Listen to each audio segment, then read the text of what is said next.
There are some references that suggest that the Mahdi shall actually reconquer Jerusalem. However, as we pointed out, these references have weakness in them.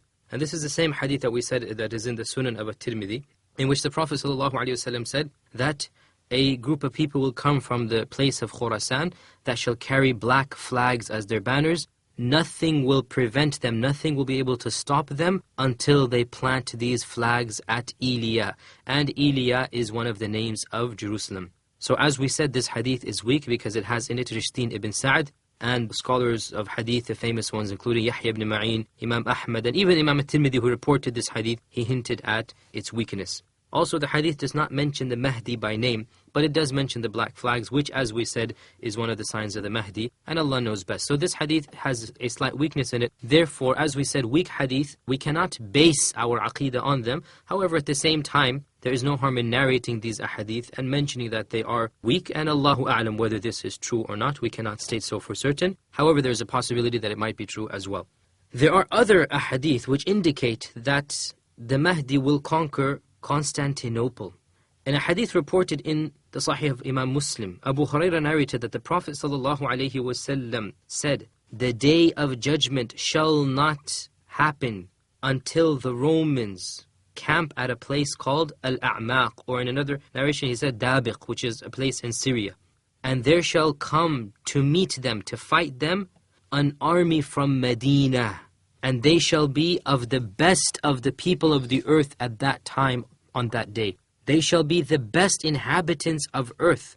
When they line up in ranks to fight each other, the Romans will say to them."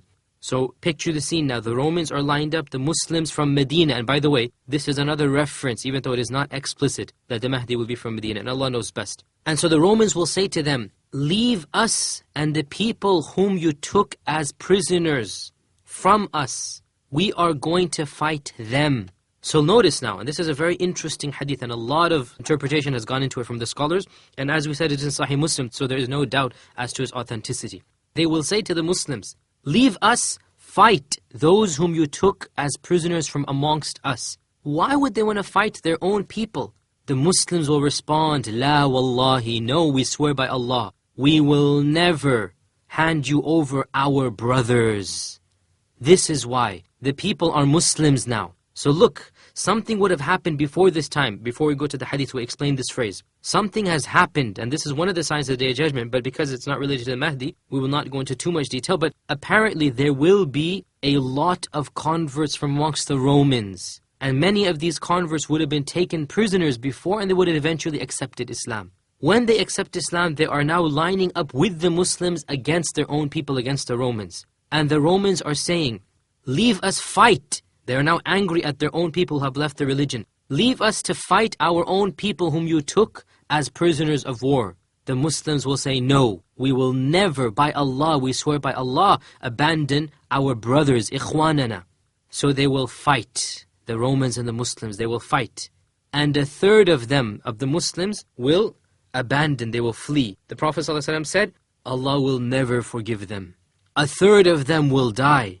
The Prophet ﷺ said they will be the best of the shuhada in the sight of Allah. And a third of them will be victorious. So 2/3 of the army will either be abandoned or die. Only 1/3 will actually live through this battle. The Prophet ﷺ said, they shall never be tested after this again. So the test that they had to undergo was so severe they would never be tested after them. And he said, they will then conquer Constantinople. فَيَفْتَتَحُونَ قُسْطَنْطِنِيَّةً. Constantinople is the Constantinople, which in our times is called Istanbul. Now, this hadith might be problematic in the sense that, well, we've already conquered Constantinople, and this didn't occur at the time of the conquering of Constantinople. However, as the scholars have said of our times, and even in the last few hundred years, that was the first capturing of Constantinople, and that was when it was changed from Constantinople to Istanbul. There shall be a second conquering of Constantinople. There shall be another conquering where Istanbul will be returned to the hands of real Muslims. And this is the conquering that is being referred to in this hadith. And the Prophet ﷺ also said, when they are distributing the booty, having hung their swords upon the trees of zaytun, of olive trees, shaitan will cry out in their midst that the Dajjal has appeared in your families. So that Dajjal has appeared where you left, where you thought that he would never appear, in your own families. So they would go out, returning back, and they will find that this is a lie. They will then go to Syria, and while they are getting ready to prepare for battle, while they are lining up in rows, the time for prayer will come. So they will stand to pray, and Isa ibn Maryam will come down, and he shall lead them. When Isa comes down and the Dajjal sees him, the Prophet ﷺ said, he will dissolve just like salt dissolves in water.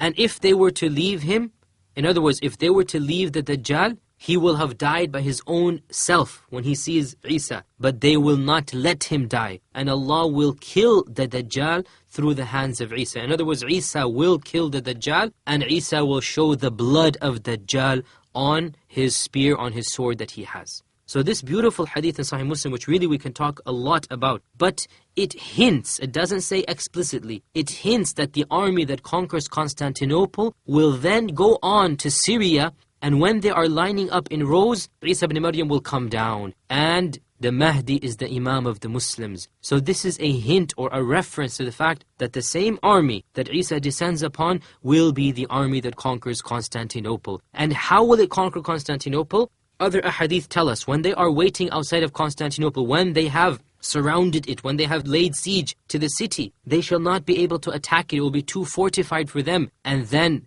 they will conquer it not by feat of arms, not through strength, not through power. They will merely say Allahu Akbar, and the takbir and the tahleel and the tasbih. They will do dhikr of Allah. La ilaha illallah, Allahu Akbar, Subhanallah. The entire Muslim army will be doing this dhikr of Allah subhanahu wa ta'ala, and the entire fortress of Constantinople will collapse, and they will be able to enter the city and then conquer it. So they shall conquer it not through strength of arms, but through strength of iman and dhikr in Allah Jalla Jalaluhu. And this is a implicit reference. As we said, we cannot state so for certain that the Mahdi shall be in that army. And in fact, if he is there, then he will be leading the army, and it will be he, InshaAllah, who shall reconquer Constantinople and return it to the rule of the Muslims. And it is apparent, and this is something that is authentically narrated in Bukhari and Muslim, that the Dajjal will appear and Isa will appear during the reign of the Mahdi.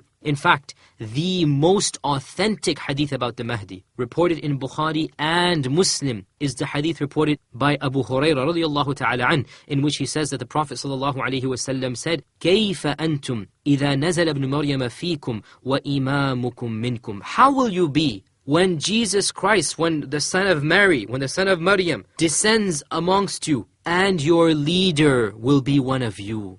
This is the only hadith that is muttafaq alayh, and that without a doubt refers to the Mahdi. Although it doesn't mention him by name, however, we know for a fact, and we'll mention some other hadith and other references, that this Imam that the Prophet ﷺ is talking about is none other than the Mahdi himself. He is telling us a day will come when Jesus Christ himself will come down, and your leader will be one of you. You will have a leader that is worthy of being a leader, and Isa ibn Maryam will pray behind him. Your Imam will be amongst you. He will come and pray behind this Imam. So this hadith is muttafaq alayh. Now there are other hadith which are muttafaq alayh, which refer to the Mahdi, but not as explicit as this one. Of them is the hadith of the army that shall be destroyed outside of Mecca. We mentioned that there is pretty much no doubt that this hadith applies to the Mahdi. However, it doesn't really refer to him. On the other hand, this narration is pretty explicit that there will be an Imam from amongst you. So the word Mahdi does not appear in Bukhari and Muslim, but there are explicit and implicit references in Bukhari and Muslim to the Mahdi. According to another narration, which might have some weakness in it, there is an added wording that this shall be at the Fajr prayer. So when the Muslims have lined up for Fajr, at some day in the future, they have lined up to pray Fajr, the armies have lined up and they're about to fight the enemies of Allah. At this point in time, right before the prayer starts, Isa alayhi salam will come down in front of the Muslims. They shall look up and they shall see him descending, being carried by two angels, one on each side of his. He will have one hand wrapped around one angel and the other hand wrapped around the other angel. And of course, the time of Fajr is the time that Allah sends blessings down to this earth. It is a time of optimism. It's a new day, a new dawn. And that is why at this time, Allah subhanahu wa ta'ala will send Isa ibn Maryam down. The point is, the Prophet ﷺ predicted that the Muslims shall be united under one Imam, one leader, and that Isa ibn Maryam will come down and he, this Imam, shall lead us and him in this prayer. Now, Isa alayhi salam, when will he come? He will come after the coming of Dajjal. Therefore, this necessitates that the Mahdi shall be present during the time of the Dajjal. In fact, another hadith in Sahih Muslim hints that the Mahdi shall be around before the Dajjal declares he is the Dajjal. And a false alarm will be raised. Remember the hadith that we just quoted of the fact that they're going to surround Constantinople. And the shaitan will cry out to them that the Dajjal is here. They will go back to their houses and they will find that this is a lie. So the Dajjal has not yet been seen. The shaitan will scare them. Therefore, when the Dajjal is seen, obviously these people are there. So the Mahdi will be around before the coming of the Dajjal, and the Dajjal shall appear in his time.